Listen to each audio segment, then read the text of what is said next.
Hey folks, this is Jake Davis, and today I'm gonna present you my retrospective review for Superman 1978.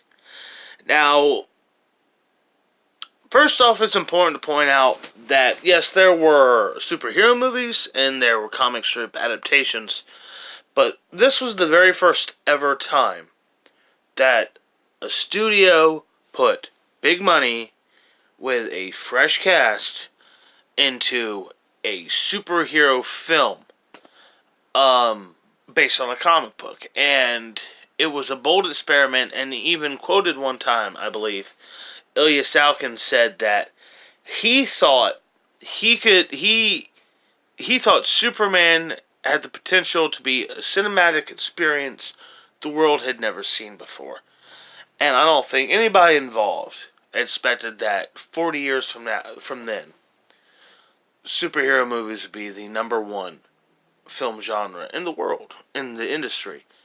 A lot of people talk about superhero fatigue, but if you look at the domestic box office records right now, 6 of the top 10 highest grossing movies in America of 2018 are superhero movies. So, yeah, I'm sure people are getting sick of them. So, Superman came out in 1978, almost to this day, 40 years ago. It was directed by Richard Donner and starred Christopher Reeve, Gene Hackman, Margot Kidder, Marlon Brando, Glenn Ford, Ned Beatty, Jackie Cooper, and Susanna York, plus many, many, many other people. The film kicks off with an unforgettable title sequence featured by, in my opinion, the greatest film score of all time by John Williams. I mean, every time I hear the score, it just ramps you up and gets you just so getting going. I mean, if you've been in a time capsule, lost in space for 50 years, haven't aged a day, gone full Charlton Heston, and come back here to Earth today, you're aware of Superman, but you're unaware of this franchise. You hear that music, you know, oh yeah, that's from the Superman movie. Definitely, has to be. That sounds like Superman. Anyhow, we get to Krypton, and one of my criticisms of this film is I don't like the crystal Krypton. Anyways, I gotta move faster than this. So we get to Krypton, and we imprison General Zod, who is obviously a big foreshadowing to the sequel, which it was. I mean, which is its own insane old video. It's 2 different directors, 2 different shoots. It's madness, believe me. If you've never seen it, it's an insane situation to go through. I wouldn't recommend it as just a film goer, because I don't think it's a good movie. Anyhow, we have the traditional story of Superman. Jor-El is a scientist on Krypton. Nobody believes him when he says the planet is about to explode. And his desperate attempt just to save his own child and his own race, he knows that his planet is doomed, so he puts in coordinates to Earth for his son to go to Earth just to save his son's life. I mean, we're putting a newborn baby into space, rocking him throughout space to a new planet where he may or may not survive. But the atmosphere will give him a physical advantage because, you know, he gets Superman powers from the Red Sun. From both our sons, I guess. It's not really clear in this version. Anyhow, it's much clearer in Man of Steel, which is why Man of Steel is a better movie, in my opinion. So,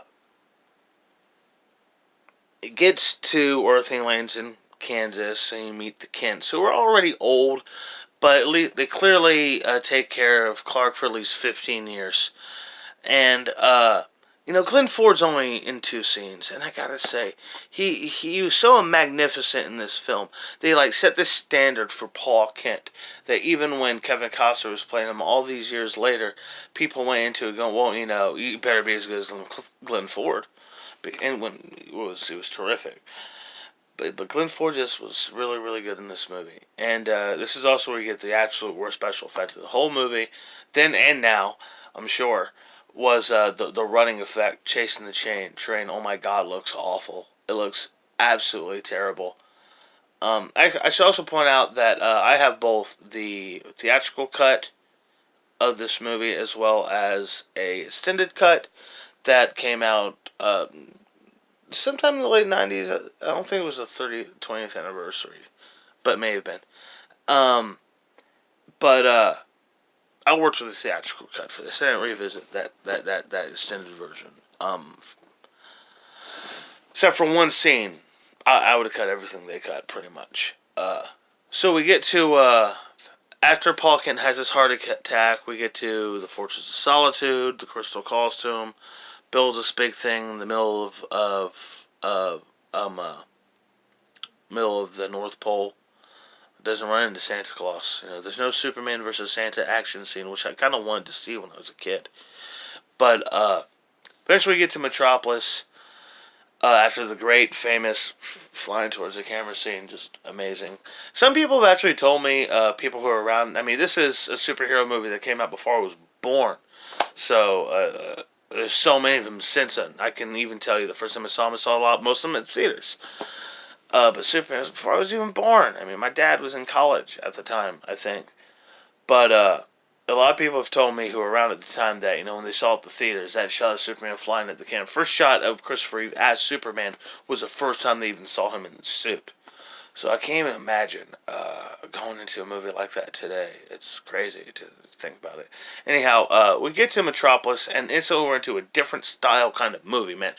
Fast-paced, comedy, hitting you left and right. We have energy out the ass now. I mean, it's been a fun movie for the most part, but it's been slow. But damn, man, we're just kicking in. Jackie Cooper is good. Margot Kidder, I've never really personally found her very attractive, but you definitely understand why they wanted her for Lois Lane, because she had that energy, that comedy, and she has a good chemistry with Christopher Reeve. And Christopher Reeve's Clark Kent, in and of itself, I don't want to put down on Christopher Reeve because he's so great as Superman, but I've never really completely agreed with his interpretation of Clark Kent, kind of being this chicken shit. As far as I can see from all the others, he's the only guy who plays Clark Kent like that. So and it's not really like that in the comics, so it's just really his interpretation of the part. And, I mean, he's funny in it, but I don't really like it overall as a fan. So we meet the villains and we go into just next level camp with that. Full Batman sits. I mean, all three of the actors are terrific. Gene Hackman, Valerie Perrine, and Ned Beatty are all great as the Luthor subway crew gang. And but they're the comic relief, and it just sucks when your villains are the comic relief. So Superman eventually exposes himself when he has this long, drawn-out sequence, saving all kinds of, bank robbers, Lois, of course, from a helicopter, and a cat, where a woman slaps her kid for saying she saw a flying man, which is really funny because this is very much a kid's movie, but going back looking at even when I was a kid in the 90s, I'd noticed, man, we got jokes about child abuse and sexual assault in this kid's movie. It's like, holy damn. Just laugh it off, go with it. Anyhow, eventually Lex Luthor hijacks some missiles, and and steals kryptonite, and they kind of just throw a lot into the last hour of this movie. He lures Superman into his thing where they delete this whole great gauntlet sequence in the extended edition. That's not in the theatrical cut. It's a shame because it's really a fun scene. But Luthor traps him, gets the kryptonite on, ambushes him with the kryptonite, and eventually, because Luthor's dumbass is sending one missile to where his babe's mom lives. Of course, he helps Superman escape. But if she saves his mom first, Superman stops that bomb. The other bomb goes off in California, which kills Lois Lane. And Christopher Reeve gets to do a really pissed off, rage flying face into the camera. He goes back in time, which is forbidden. And a really shitty ending.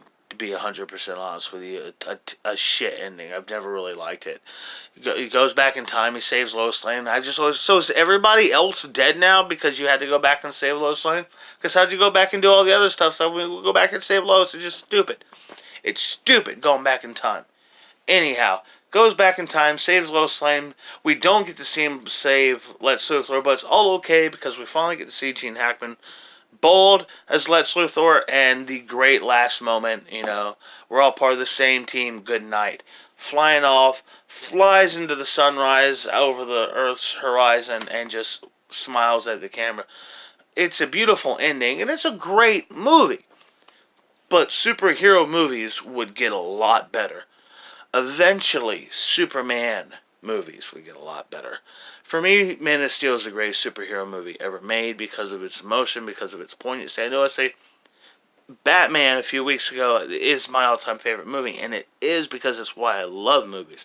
But when you're talking about superhero experience being what I want to see from this character, when I got out of the comics, Man of Steel is a movie I want to see. That doesn't change the fact that Superman 78 is a classic, mainly because it's its effects, Richard Donner's handling of the character and the story, and an amazing performance from Christopher Reeve, both as the Man of Steel as well as a bumbling Clark Kent, which an interpretation I don't like. He makes it work. Anyway, this has been a long review. This has been a heartfelt review, and if I can, I'm really gonna try to get one more retro review out there for you folks before the end of the year. I hope you can even guess what it is. Anyways, I hope you really enjoyed this. I hope you love Superman. Whether you agree with my faults with it or not. I hope you like my David Bowie Labyrinth shirt. Please like, subscribe. Prescribe? No, don't prescribe. Like, subscribe, comment, share, and enjoy. I'm Jake Davis, and I will catch you on the fly.